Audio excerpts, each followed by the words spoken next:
Hey all, Pete here. It's Saturday afternoon in March. Not much trapping going on right now for me. I know a lot of guys are out beaver trapping right now, but I only trap beavers if someone calls me to come get some problem beaver out. All I've got out right now are some feral cat and skunk traps for a landowner, and but I wanted to sit down. I've got another video I'm going to do about the lessons learned this year on my coyote line, and I'll do that video here in the next few weeks. And then I may do a couple how-to videos this summer that I meant to do in the field this year and just didn't get it done. But today I'm doing a video on a different topic, and I appreciate you watching, even though it may not be what I usually post, and even though it may not be necessarily directly about trapping, but it's kind of indirectly about trapping. But I am also an author, and I've authored 3 books and now 4. That's what I'm going to talk about today. But my first 3 books, 2 of them were written for Catholic teenagers and were about Catholic spirituality. I was a Catholic youth minister for 13 years. And one of my books, my first book, is about my recovery from alcoholism. This March 15th, I have 17 years sober. Life is not easier sober, but it's better. And I just recently finished my 4th book, and my 4th book is my first fiction book, and I'm really proud of it, and I want to talk about it briefly today, and ask you to support it. The proceeds from all of my book sales go to support Sacred Heart Ranch of Idaho. It's the nonprofit that my wife and I are working on building. We're raising money right now for it. We've raised over $300,000, but we have to raise over $2 million. And it's a nonprofit that we're building. Like I said, we've already got our nonprofit status. And if you want to learn more about what it is, you can go to www.sacredheartranch.org, and you can read about what we're doing. I'm not going to talk about it much on this video, but I just say that because I want you to know I'm asking for your support of my books, not to make me rich, but to support a nonprofit. I donate all my proceeds to this nonprofit. So anyway, my 4th book, the book I've just written, is called Basco: The Adventures of Jesse Echeverry. It's a modern day Western set in the mountain West, about a Basque man who served in the Navy and then moved to Idaho from Nevada to be a trapper for ranchers in northeast Idaho. And he has all kinds of adventures, and there's all kinds of different characters that come into the book. And I'm really proud of this book. I've dedicated it to my dad, my grandpa, and my great-grandfather. My dad's side of the family is Basque. If you don't know who the Bascos are, I'm going to tell you a little bit about them in this video, but you can read more about them if you want online. And Boise, Idaho contains the largest concentration of Basque people outside of the Basque country itself. And the Basque country is not a country, it's a region. It's southern France and northern Spain and the Pyrenees Mountains. And this book, if you like trapping, if you like hunting, if you like outdoor stuff, if you like modern day Westerns, think Longmire meets Louis L'Amour, then you will like this book. It's over 300 pages. It's 10 stories. They're stories that overlap a little bit. They're not necessarily standalone stories, but the book isn't necessarily a novel either. Some people have described it as it's like reading a TV series. Each story is like a show in a TV series. But it's a modern Western, and it has the themes that probably people who follow my channel, really like. Outdoor themes, independence, self-reliance, trapping, hunting, stuff like that. And so I'm going to read you, first I want to read the back of the book that my editor wrote about the book, to give you kind of an idea about the book. And here's what he wrote. Had a great editor, by the way.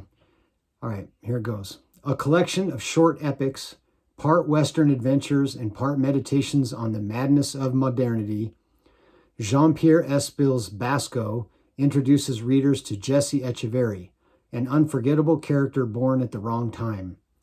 Weaving narrative themes about death and love into unpredictable battles between man and beast, The author evokes comparisons to the page-turning prose of Larry McMurtry along with the swashbuckling allure of Louis L'Amour. The entwined tales feature the panoramic grandeur of Basque ranches amid the forest and deserts of northeast Idaho, where detours into danger are never more than a sheep bleat or a grizzly growl away. So that's the editor's description of Basco, The Adventures of Jesse Echeverry. And now I want to read to you the foreword that was written by my, he's my cousin, but I call him my uncle because he's older. He's my dad's cousin. And he's a Basque rancher who lives in Gerlach, Nevada, which is the area where that lion behind me was taken. And so I'm going to read this to you. This is the foreword from the book.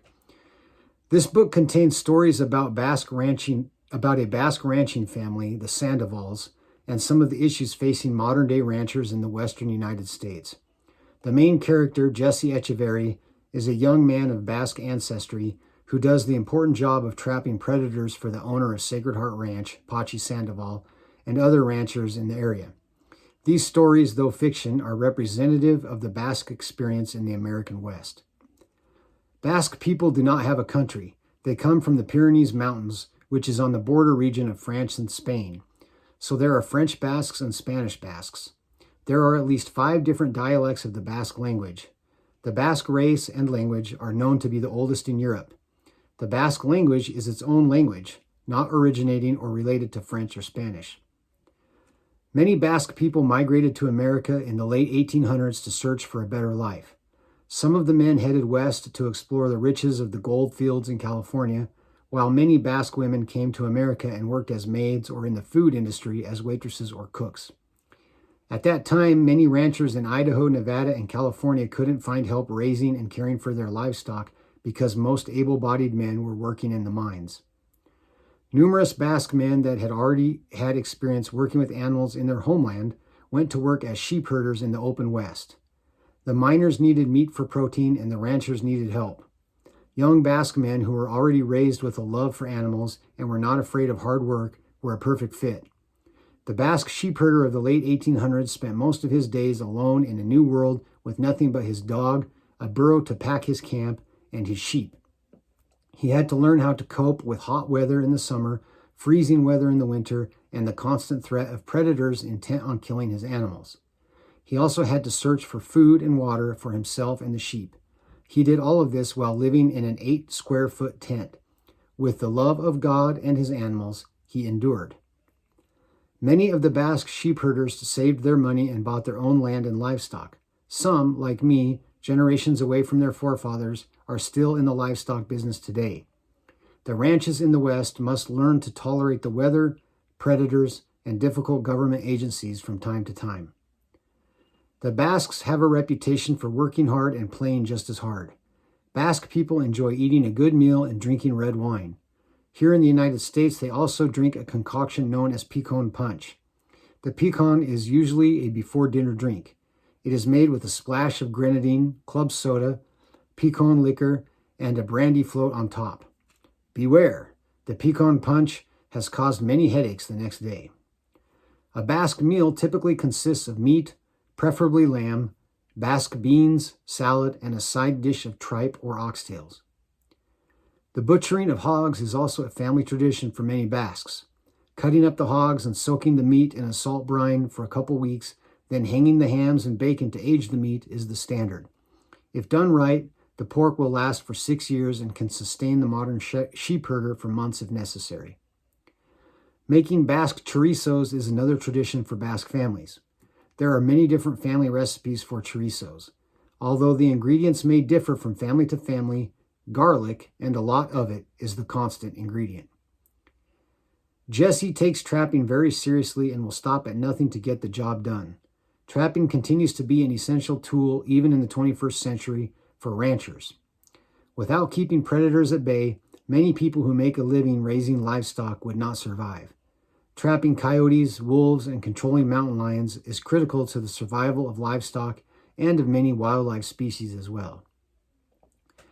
Characters such as Pachi Sandoval and Jesse Echeverry may seem overly pragmatic or hard-headed, but this is the typical Basque spirit. God, family, friends, and their livelihood is what is most important to us Basques. We will do whatever is necessary to protect all of the above. Brent Espil, Gerlach, Nevada, 2022. So that's the foreword to my book, as well as the description on the back of it. Again, I thank you for watching this video, even though it may not be what you expected to see, and I would ask graciously for your support of this book. It'll be released probably March 23rd. I had to send the proof back Friday, and then I've got to wait and approve it one more time in the final process, and then I should have the printed books. There's a couple different ways you can follow what I'm doing and buy this book. The first is to go to my author website, which is simply www.jpespil.com. I'll put it in the comments of this video. You can also, I have a Facebook author page, JP Espil Author, you can follow. You can purchase books with a credit card or using PayPal on my website, jpespil.com. And again, the book will be available probably March 23rd, which is the anniversary of the death of my grandfather, one of the people I dedicated this book to. And all proceeds go to support the building of Sacred Heart Ranch. For more information about Sacred Heart Ranch of Idaho and to learn how you can change a life, you can visit www.sacredheartranch.org. www.sacredheartranch.org. Thank you for watching. I'll see you in my next video. And remember, God is great, guns are good, and freedom is precious. Thanks.